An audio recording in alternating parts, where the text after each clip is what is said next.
बोलिए भारत माता की। वाह।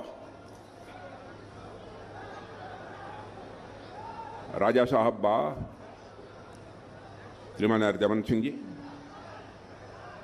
और हमारे पूर्व वायुसेना प्रमुख श्री आर.के. जी भदौरिया, क्षेत्रीय महामंत्री श्री नागेंद्र शिकरवार, श्री गिरिराज सिंह कुशवाहा जिलाध्यक्ष, श्री कन्हैया लाल गुप्त लोकसभा प्रभारी, श्री हेमेंद्र शर्मा लोकसभा संयोजक और श्रीमती सीमा उपाध्याय पूर्व सांसद, श्रीमान छोटे लाल जी वर्मा विधायक, श्री भगवान सिंह जी कुशवाहा, श्री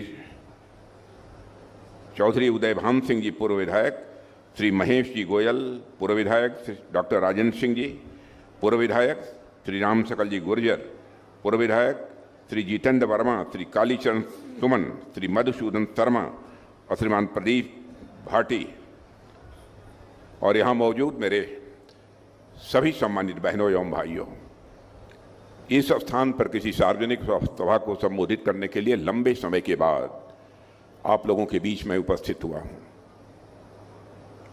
और आप लोगों ने बहुत ही गर्मजोशी के साथ स्वागत किया।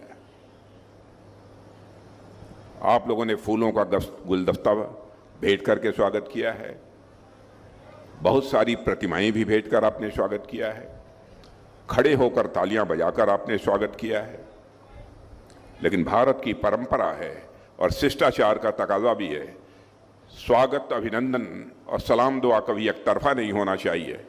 इसलिए मैं भी अपनी तरफ से शीश झुकाकर आप सभी बहनों भाइयों का हार्दिक अभिनंदन करता हूं, आप सभी का मैं स्वागत करता हूं। आज यदि मैं आपके बीच आया हूं तो राजकुमार चाहर के लिए आया।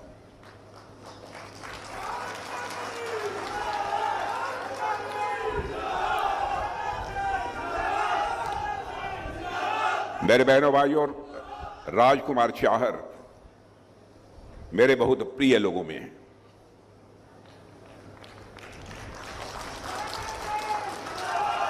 इनकी क्षमता, इनकी प्रतिभा से पार्टी प्रभावित हुई, इसीलिए उन्हें किसान मोर्चे के राष्ट्रीय अध्यक्ष का यह दायित्व दिया गया। क्योंकि राष्ट्रीय दायित्व का निर्वहन कई बार मैं कर चुका हूं, राष्ट्रीय दायित्व का निर्वहन मैं कई बार कर चुका हूं और मैं जानता हूं कि जो जनप्रतिनिधि होता है, यदि उसके ऊपर कोई दल की राष्ट्रीय जिम्मेदारी होती है तो उसे समय देना थोड़ा कठिन हो जाता है। और आज जिस तरीके से उन्होंने अपनी बातें आपके सामने रखी हैं,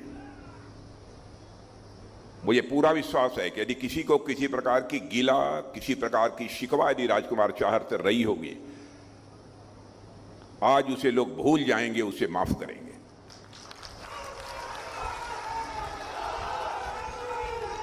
क्योंकि मैं आप लोगों को अच्छी तरह जानता हूं। आप लोग जीते हैं, मरते हैं, जो कुछ भी करते हैं आप देश के लिए करते हैं, किसी व्यक्ति के लिए नहीं करते। इसलिए व्यक्ति का प्रश्न नहीं है। कौन सी ऐसी राजनीतिक पार्टी है जो कि देश का मस्तक सारी दुनिया में ऊंचा कर सकती है, इसके बारे में आपको विचार करना। और बहनों भाइयों, यही तहसील है जहां श्रद्धेय अटल बिहारी वाजपेयी जी भारत के प्रधानमंत्री हुए और अत्यधिक स्नेह उनका मुझे प्राप्त था। उत्तर प्रदेश के मुख्यमंत्री के रूप में भी जब मैंने जिम्मेदारी संभाली तो आदरणीय अटल बिहारी वाजपेयी जी का ही मेरे ऊपर आशीर्वाद था। आज यहां आया हूं, स्वाभाविक रूप से उनकी याद मुझे आती है, इसलिए कुछ भी कहने के पहले एक बार मैं शीश झुकाकर उनकी स्मृति को अपनी श्रद्धांजलि अर्पित करता हूं। बहनों भाइयों, भारत की ही नहीं बल्कि दुनिया की एक बहुत ही सम्मानित शख्सियत थे आदरणीय अटल बिहारी वाजपेयी जी। आज उनके क्षेत्र में मैं यहां खड़े होकर बोल रहा हूं। पहले कुछ बोलता था तो भारत की बातों को जितनी गंभीरता पूर्वक लिया जाना चाहिए लोग नहीं लेते थे। भारत कमजोर देश है, सुने ना सुने कोई फर्क नहीं पड़ता है। लेकिन आज आपको जानकर खुशी होगी, सारी दुनिया में भारत का कद इतना ऊंचा हुआ है कि आज यदि अंतर्राष्ट्रीय मंचों पर भारत कुछ बोलता है तो सारी दुनिया कान खोलकर सुनती है भारत बोल क्या रहा है। यह भारत की हैसियत सारी दुनिया में बनी है। यह मैं समझता हूं किसी देश की छोटी उपलब्धि नहीं है। जो भी सच्चा राष्ट्रभक्त होगा, देशभक्त होगा, सारी चीजों को भुलाकर इस बात से गौरवान्वित होगा कि सारी दुनिया में हमारे देश का मस्तक ऊंचा हुआ है। यह कोई सामान्य बात नहीं है। और आज यदि मैं आप सबके सामने यहां पर मौजूद हूं बहनों भाइयों, तो मैं पूज्य बापू को याद करना चाहता हूं। महात्मा गांधी। शायद पढ़े लिखे लोगों को इस बात की जानकारी होगी, 1947 में जब भारत को आजादी मिल गई थी तो महात्मा गांधी ने कहा था कि जिस कांग्रेस के झंडे के तले हमने आजादी की लड़ाई लड़ी है, अब उस कांग्रेस को अपने को भंग कर देना चाहिए। कांग्रेस नाम से कोई राजनीतिक पार्टी नहीं होनी चाहिए। लेकिन बहनों भाइयों, निहित स्वार्थवश कांग्रेस के लोगों ने सोचा कि कांग्रेस का नाम जब तक रहेगा हम देश की जनता को भुनाते रहेंगे कि आजादी यदि मिली है तो केवल हमारे कारण मिली है और किसी दूसरे कारण नहीं मिली है। लेकिन मैं आपको बधाई देना चाहता हूं, सारे देश की जनता का अभिनंदन करना चाहता हूं। बापू ने जो 1947 में कहा था कि कांग्रेस को भंग कर देना चाहिए, समाप्त कर देना चाहिए, तो और कोई तो नहीं कर पाया, लेकिन अब वह कांग्रेस को समाप्त करने का काम कोई कर रहा है तो आप लोग कर रहे हैं। इसलिए मैं आप सबका अपनी तरफ से अभिनंदन कर रहा हूं। आप महात्मा गांधी की मुराद को पूरा कर रहे हैं। महात्मा गांधी की दूसरी मुराद यह थी, भारत से गरीबी समाप्त होनी चाहिए। और मैं जो भी कहने जा रहा हूं उसके बारे में मैं एक बात उसके पहले मैं कह दूं आपसे। बहनों भाइयों, मेरी कोई बात यदि गलत हो, हमारे प्रेस के मित्र भी यहां हैं, आप लोगों में से पढ़े लिखे लोग हैं, एक भी बात यदि हमारी गलत हो तो आप मेरी आलोचना कर दीजिएगा, मैं उसका स्वागत करूंगा। और यह बात मैं इसलिए कह रहा हूं कि जिंदगी में हमने राजनीति की है तो जनता की आंखों में धूल झोंक कर राजनीति नहीं की है, जनता की आंखों में आंख डालकर राजनीति की है।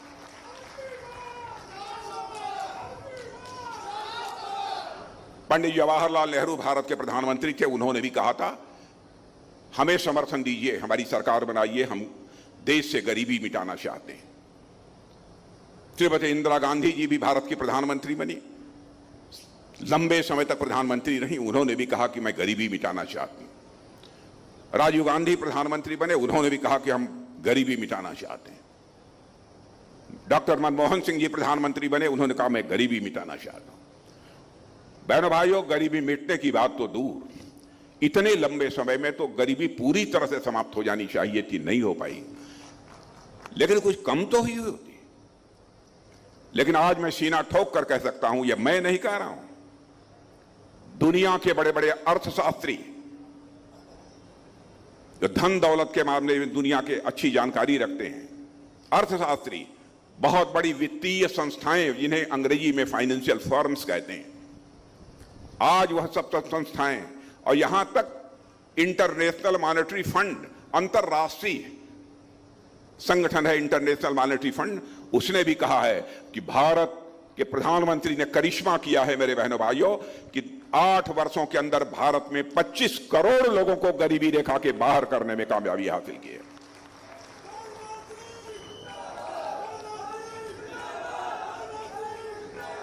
और मैं कहना चाहता हूं, 10 वर्ष तक केवल हमारी गवर्नमेंट रह जाए, गरीब कहने वाला कोई भारत में नहीं बचेगा बहनों भाइयों, मैं दावे के साथ में कह सकता हूं। जो भी समाज के लिए कल्याणकारी योजनाएं हम लोग प्रारंभ की हैं, समाज के सशक्तिकरण के लिए की है। मुझे मालूम है कि जिस समय शौचालय बनाने की बात हो रही थी तो हम लोग जाते थे, लोग कहते थे क्या सरकार का काम शौचालय बनवाना है, टॉयलेट बनवाना है? बहनों भाइयों, सोच का अंतर है। मां बहन बेटी किसी भी जात की हो, किसी भी पंथ की हो, किसी भी मजहब की हो, मैं समझता हूं हर स्वाभिमानी भारतीय जो होगा उसकी वह मां बहन बेटी है बहनों भाइयों, चाहे गरीब हो चाहे अमीर हो। उसके इज्जत और उसके सम्मान की रक्षा करना हर स्वाभिमानी हिंदुस्तानी का यह कर्तव्य होता है। इसीलिए हमारे प्रधानमंत्री ने संकल्प लिया, एक भी घर नहीं बचना चाहिए हिंदुस्तान में जहां पर कि शौचालय न हो, एक भी झोपड़ी शेष नहीं बचनी चाहिए जहां पर कि पक्का मकान न हो, एक भी घर शेष नहीं बचना चाहिए जहां पर कि नल के माध्यम से जल न पहुंच जाए। इसके पहले क्या किसी ने सोचा? कितने ऐसे सारे फैसले किए। गरीब इलाज के अभाव में मरने ना पाए, 5 लाख रुपए तक का मुफ्त इलाज। और अब जानते हैं इस बार हम लोगों ने फैसला लिया है, जून में सरकार बनेगी, सरकार बनने के तुरंत बाद लागू हो जाएगा, चाहे आप किसी जाति के हों, किसी धर्म के मानने वाले हों, चाहे आप करोड़पति हों, चाहे लाखपति हों, इनकम नहीं देखी जाएगी। जिसकी भी उम्र 70 साल के ऊपर है, यदि बुजुर्ग और उनकी धर्म पत्नी भी घर में यदि बुजुर्ग है, 2, 3, 4 बुजुर्ग होंगे, तो सबका प्रति वर्ष का 5 लाख रुपए का मुफ्त इलाज किया जाएगा। मेरे बहनों भाइयों, यह हमारी सरकार का संकल्प है। बापू की यही इच्छा थी, बापू की मुराद को हम लोग पूरा कर रहे हैं, गरीबी को समाप्त करने का। पहली मुराद कांग्रेस को समाप्त करने की आप लोग पूरा कर रहे हैं, और दूसरी जो उनको मुराद थी कि भारत से गरीबी समाप्त होनी चाहिए, उस मुराद को हम लोग पूरा करने के लिए पूरी तरह से प्रयत्न कर रहे हैं। और बहनों भाइयों, भारत के बारे में आपके क्षेत्र का कोई दुनिया के दूसरे देशों में रहता हो, उससे पूछिएगा। अब यहां पर जो पूर्व वायुसेना प्रमुख आर.के. सिंह जी भदौरिया हैं, इनसे पूछिएगा, ये लोग बहुत ज्यादा विदेशों में जाते रहे, पहले भी गए होंगे, आज भी जाते हैं। क्या भारत के बारे में धारणा बनी है? पहले हम लोग बोलते थे, कुछ सुनते ही नहीं था, अब कुछ बोलते हैं तो कान खोल के सुनते हैं क्या बोल रहे हैं। धन दौलत के मामले में मैं बतलाना चाहता हूं, डॉक्टर मनमोहन सिंह जी जब 2004 में प्रधानमंत्री बने थे, उस समय हमारा भारत दुनिया के देशों में इकोनॉमी की साइज, अर्थव्यवस्था के आकार, यानी धन दौलत के मामले में दुनिया के देशों में 11वें स्थान पर खड़ा था। अब कल्पना करिए, 140 करोड़ का हमारा भारत और 20-20, 25-25 करोड़ की जनसंख्या वाले देश हमसे धनवान थे। कांग्रेस के लोगों ने, अन्य राजनीतिक पार्टियों ने कभी इसकी चिंता नहीं की। 2014 में हम दुनिया में धन दौलत के आकार के मामले में, अर्थव्यवस्था के आकार के मामले में 11वें स्थान पर थे। मेरे बहनों भाइयों, 8 वर्षों के अंदर ही जंप लेकर आपको जानकर हर्ष होगा, हमारा यही भारत दुनिया के टॉप 5 कंट्रीज में आकर खड़ा हो गया, 5 देशों में खड़ा हो गया।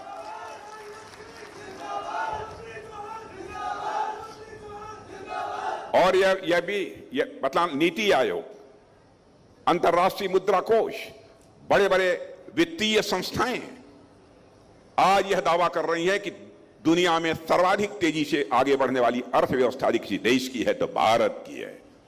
और भारत यदि ऐसे आगे बढ़ता रहा तो 2027 यानी आज के 2.5-3 साल के बाद भारत दुनिया की टॉप 3 कंट्रीज में आकर खड़ा हो जाएगा। और वो होगा 2027 में, आप पूछ लीजिएगा, यह होगा। यह है हमारे भारत की हैसियत। जब भी कोई संकट आया है देश के सामने, जिस मुस्तैदी के साथ हमारे प्रधानमंत्री ने अपनी जिम्मेदारी का निर्वाह किया है, मेरे बहने भाइयों, उसकी जितनी सराहना की जाए कम। आप सबको जानकारी है, मैं जानता हूं, शायद ही ऐसा कोई रहा हो जो कोरोना से प्रभावित न हुआ हो। यह सच्चाई है कि नहीं है? कोरोना से आप लोग प्रभावित हुए थे कि नहीं हुए? हालत यह थी कि भारत में कोरोना का वैक्सीन, जिसे टीका बोलते हैं, कोरोना का वैक्सीन नहीं उपलब्ध होता था। तुरंत हमारे प्रधानमंत्री जी वैज्ञानिकों के पास गए, खुद चल कर गए और कहा कि आप तैयार करिए, जो भी खर्च होगा, जो भी आपको मदद चाहिए, पूरी हम मदद करेंगे। और बहनों भाइयों, हमारे देश के वैज्ञानिकों ने कोरोना का टीका, कोरोना की वैक्सीन तैयार कर दी। और उसका करिश्मा यह रहा कि हमारे भारत के रहने वाले हर व्यक्ति को, जितने आप बैठे हैं, इनमें से भी लोगों को 2 बार कोरोना का टीका जरूर लगा होगा, कुछ लोगों को तीसरी बार भी लगा होगा। और हम लोगों ने इतना ही नहीं किया, कोरोना का टीका उतने ही समय में यहां बनाकर दुनिया के 100 देशों को मुहैया कराने का काम भी भारत ने किया है। यह है भारत की ताकत।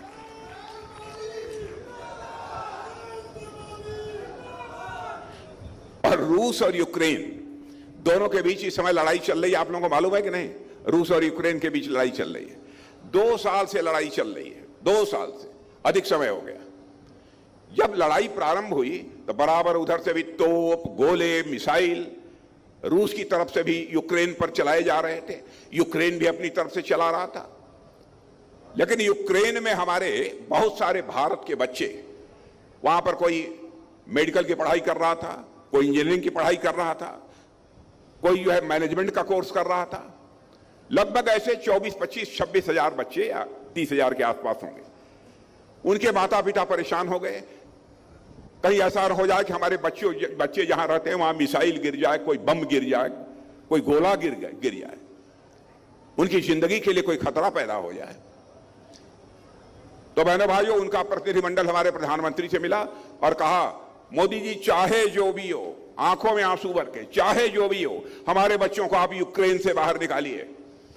दुनिया का कोई प्रधानमंत्री जो काम नहीं कर पाया वो हमारे प्रधानमंत्री ने किया। मेरे बहनों भाइयों, उन्होंने तुरंत रूस के राष्ट्रपति मिस्टर पुतिन से बात की और यूक्रेन के राष्ट्रपति मिस्टर जेलेंस्की से बात की और दोनों राष्ट्रपतियों से कहा कि हम अपने भारत के बच्चों को वहां से बाहर निकालना चाहते हैं। थोड़े देर के लिए आप लोग लड़ाई बंद कर दीजिए, युद्ध बंद कर दीजिए। जानते हैं क्या करिश्मा हुआ हमारे प्रधानमंत्री की अपील का कि बहनों भाइयों 4.5 घंटे के लिए युद्ध रुक गया और 22,000 बच्चे हमारे यूक्रेन से चल के भारत आ गए।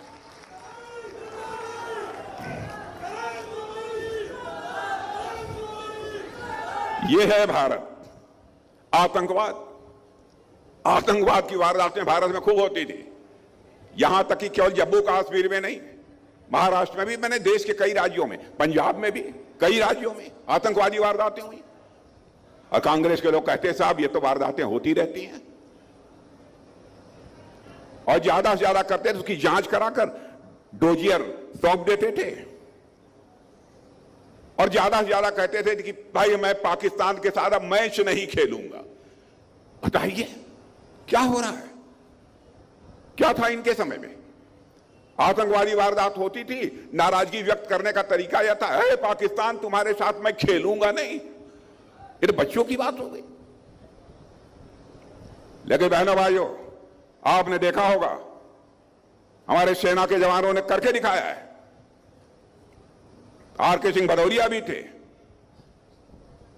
हम लोगों ने यह संदेश दे दिया, भारत अब कमजोर भारत नहीं है, भारत दुनिया का ताकतवर देश बन चुका है। भारत सीमा के इस पार भी मार सकता है, जरूरत पड़ेगी तो सीमा के उस पार भी जाकर मार सकता है। यह भारत के पास ताकत, यह करके हम लोगों ने दिखा दिया है। इसलिए आपका मैं समर्थन मांगने के लिए आया हूं मेरे बहनों भाइयों। और वैसे भारत की स्थिति का जहां तक सवाल है, भ्रष्टाचार, मैं जानता हूं भ्रष्टाचार एकदम बिल्कुल देश को खोखला बना रहा है। आप कहेंगे कि आपके शासनकाल में भ्रष्टाचार समाप्त हो गया? मैं यह दावा नहीं करता कि नीचे तक जो कुछ भी भ्रष्टाचार था हम लोगों ने समाप्त कर दिया। लेकिन मैं राजीव गांधी की याद दिलाना चाहता हूं। राजीव गांधी जी ने एक बार चिंता व्यक्त करते हुए कहा था, मैं क्या करूं, मैं दिल्ली के बैंक से 100 पैसा भेजता हूं, लेकिन नीचे पहुंचते पहुंचते लोगों की जेबों में बामुश्किल 14 पैसा पहुंच पाता है। 86 पैसा भ्रष्टाचार की भेंट चढ़ जाता है। भारत जैसे देश का प्रधानमंत्री मजबूरी व्यक्त कर रहा है। मैं राजीव गांधी जी की आलोचना नहीं कर रहा हूं। मैं किसी भी देश के प्रधानमंत्री का, चाहे किसी भी पार्टी का हो, मैं किसी की आलोचना नहीं करता हूं, क्योंकि मैं मानता हूं प्रधानमंत्री प्रधानमंत्री होता है, व्यक्ति नहीं होता है, वह संस्था होता है। मैं उनकी आलोचना नहीं कर रहा हूं, लेकिन बड़ी ईमानदारी से उन्होंने अपनी चिंता व्यक्त की। क्या करें हम, भ्रष्टाचार को कैसे समाप्त करें? लेकिन बहनों भाइयों, भ्रष्टाचार की उस चुनौती को किसी ने स्वीकार किया तो हमारे प्रधानमंत्री मोदी जी ने स्वीकार किया। और आप लोगों ने देखा कि जनधन खाता, मोबाइल और आधार कि ऐसी त्रिमूर्ति तैयार कर दी कि दिल्ली के बैंक से यदि 100 पैसा चलता है तो 100 का 100 पैसा आपकी जेब में पहुंचता है। मेरे बहनों भाइयों, यह होता है करिश्मा। यह भी करके हमारी सरकार ने दिखाया। ऐसे कई ऐसे सारे काम हैं जिसकी मैं चर्चा करूं तो बहुत लंबा समय लगेगा। अब आप सोचिए, अब यहां पर आप लोग योग करते हैं। योग करते हैं कि नहीं? योगा करते हैं, श्वास खींचने उचने वाला एक्सरसाइज वगैरह करते हैं कि नहीं? अरे करिए, नहीं सेहत ठीक नहीं रहेगी। यह भारत के ऋषियों और मनीषियों ने दिया है। भारत के ऋषियों और मनीषियों ने दिया है। अब देखिए भारत का मस्तक कैसे ऊंचा किया जाता है। यह अद्भुत कला भी हमारी सरकार के पास है, हमारे प्रधानमंत्री के पास। वो गए संयुक्त राष्ट्र संघ, दुनिया की सबसे बड़ी पंचायत, दुनिया के सारे देशों के लोग उसमें भाग लेते हैं। वहां पर एक प्रस्ताव पेश कर दिया। एक हमारे भारत का योगा है। हमारे देश के ऋषियों और मनीषियों ने योगा की एक नई पद्धति दी है जिसको दुनिया हमारे भारत के बहुत सारे लोग अपनाते हैं। उनका स्वास्थ्य ठीक रहता है। इधर सारे विश्व में योगा किया जाना चाहिए और 21 जून को अंतर्राष्ट्रीय योगा दिवस के रूप में मनाया जाना चाहिए सारी दुनिया में। बहनों भाइयों, दुनिया के 172 देशों ने कहा कि मोदी जी वर राइट, ठीक है, और प्रस्ताव को पारित करें। यह है भारत का करिश्मा। और भाजपा का जहां तक प्रश्न है, देखिए व्यक्ति हमारे यहां कोई कुछ कह दे ना करे, यह हो सकता है, लेकिन पार्टी यदि जो कह देगी वो करके रहेगी। कोई हमको बतला दे कि हमारी पार्टी के घोषणा पत्र में, क्योंकि बराबर 2014 में तो पार्टी का राष्ट्रीय अध्यक्ष मैं स्वयं था, इसलिए स्वयं देख रहा था। 2019 में भी प्रधानमंत्री ने कहा कि राजनाथ जी ही देखेंगे।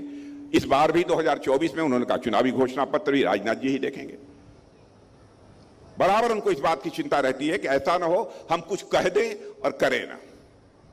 मैं आपको याद दिलाना चाहता हूं, हम लोगों ने कहा था ना, 51 से कहते चले आ रहे हैं, ये दिन संसद के दोनों सदनों में भारतीय जनता पार्टी को स्पष्ट बहुमत मिल जाएगा।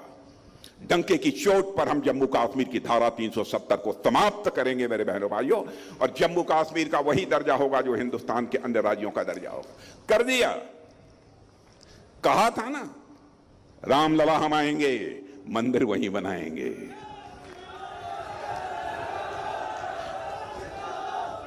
दूसरी बात का कांग्रेस सपा बसपा के लोग कहते थे रामलला हम आएंगे, मंदिर वहीं बनाएंगे, लेकिन तारीख नहीं बताएंगे। यह कटाक्ष करते थे। बहनों भाइयों, तारीख 22 जनवरी आ गई जब हमारे प्रधानमंत्री ने रामलला की प्राण प्रतिष्ठा धर्माचार्यों के मार्गदर्शन में कर दी। और मैं आज कहना चाहता हूं, रामलला अपनी कुटिया से निकलकर अपने महल में प्रवेश कर चुके हैं। भारत में राम राज्य का आगाज होकर रहेगा मेरे बहनों भाइयों।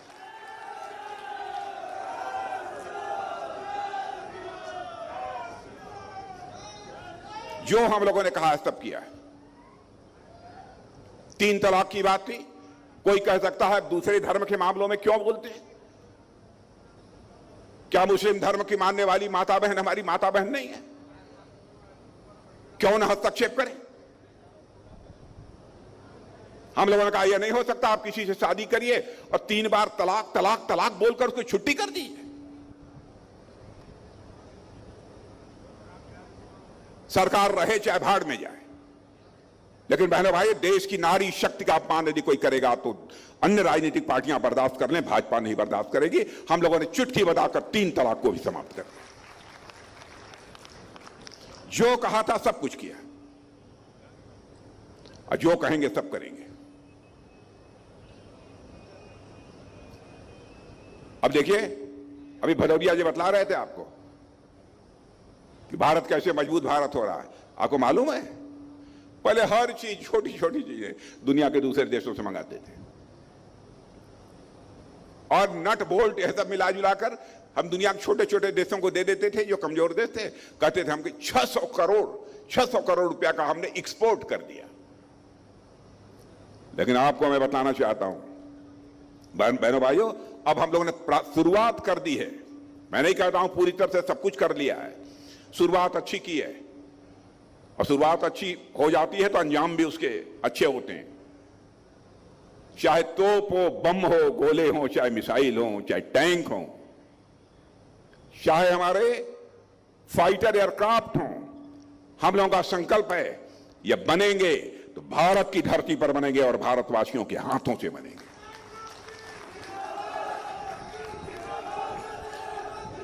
और अभी अभी हम लोगों ने, आप देखिए, वो 600 करोड़ रुपए का एक्सपोर्ट करते थे, अभी हाल में ही हम लोगों ने 21,000 करोड़ रुपए का एक्सपोर्ट किया है, दुनिया के दूसरे देशों को मुहैया कराया। सब तो सब ब्रह्मोस मिसाइल हम लोगों ने बनाई है, और अभी एक देश को लगभग मुहैया कराया है, उसको दिया है हम लोगों ने लगभग 4,500 करोड़, 4,000 करोड़ का वो भी है। तो मेरे भाइयों, आज मैं यही कहने आया हूं कि योगी जी यहां के मुख्यमंत्री हैं, ठीक ठाक है ना? गुंडे बदमाश से सब चुस्त दुरुस्त हैं, जो दुरुस्त हैं जय श्री राम है, हौसले पस्त हैं।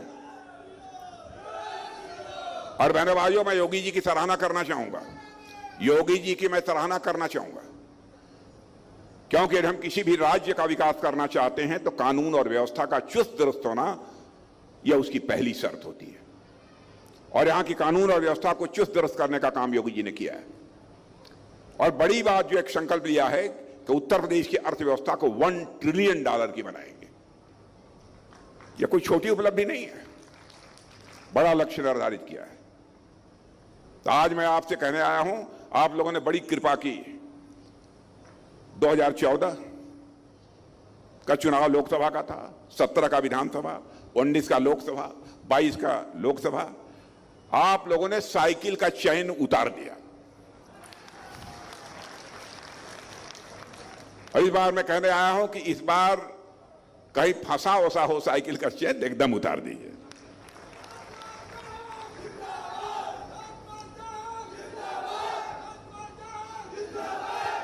और मुझे लगता है कुछ दिनों के बाद लोग पूछेंगे कि अब जो हालत होती जा रही है कांग्रेस की, सपा की, कांग्रेस के बारे में तो मुझे लगता है कि जैसे कि आज के कुछ वर्षों पहले डायनासोर पूरी धरती से, पूरी पृथ्वी से लुप्त हो गया, वैसे ही कांग्रेस भी लुप्त हो जाएगी।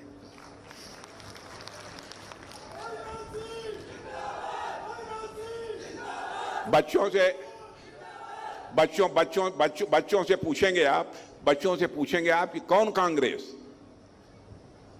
बच्चे पूछेंगे कांग्रेस, तो बच्चे कहेंगे कौन कांग्रेस। 10 वर्षों के बाद यही हालत होने वाली है। और सपा के बारे में यदि बच्चों से पूछेंगे तो बच्चे कहेंगे सपा का मतलब होता समाप्त पार्टी। यह हालत हो गई। इसलिए बहनों भाइयों, राजकुमार जी शाहर के लिए मैं आप सबसे अपील करने आया हूं, पक्का है ना? सब लोग पक्का? हाँ, राजकुमार चार की शरीर भी भगवान ने ठीक ठाक बनाई है, कोई हर्ज नहीं है। वैसे जहां आवश्यकता होगी, राजकुमार चाहर के अंदर वह कुवत है, शरीर में ताकत है कि आपके लिए संघर्ष भी कर सकते हैं राजकुमार चाहर।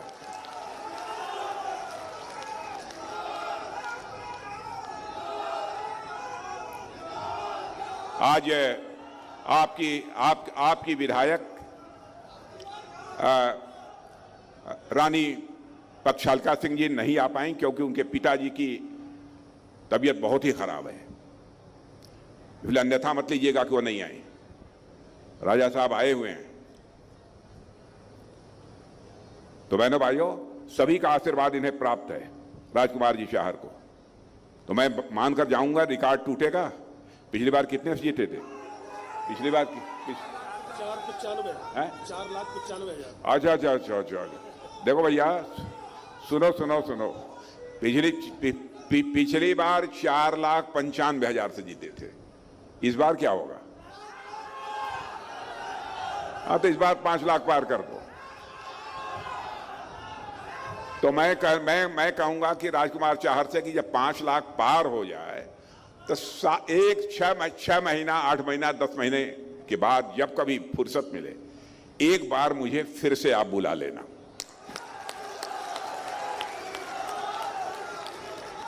और खूब क्षेत्रवासियों की बड़ी मीटिंग करना, क्षेत्रवासियों की बड़ी मीटिंग करना।